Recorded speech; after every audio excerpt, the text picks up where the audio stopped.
Visakha beach road లో ఇసుక lorry బీభత్సం సృష్టించింది. లారీ డివైడర్ ను ఢీకొట్టి పార్క్ లోకి దూసుకెళ్లింది. అయితే అక్కడ ఎవరూ లేకపోవడంతో ప్రాణ నష్టం తప్పింది. నోవాటల్ హోటల్ సమీపంలో ఈ ఘటన చోటు చేసుకుంది.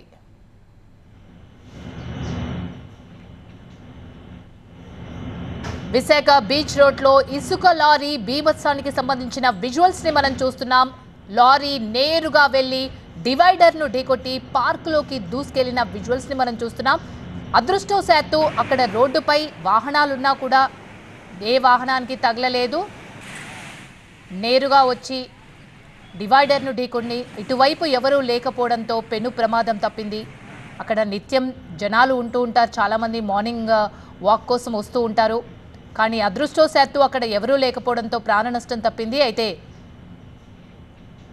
4 లేన్లు దాటుకుంటూ చిల్డ్రన్ పార్క్లోకి దూసుకెళ్లిన ఇసుక లారీని మనం చూస్తున్నాం.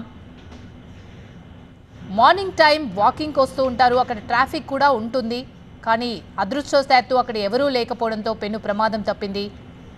సో అక్కడున్న స్థానికులు అక్కడ ప్రమాదం జరిగిన చోటు దగ్గర అక్కడున్న అధికారులకు చెప్తున్నారు ఎలా జరిగింది అనే విషయాలు.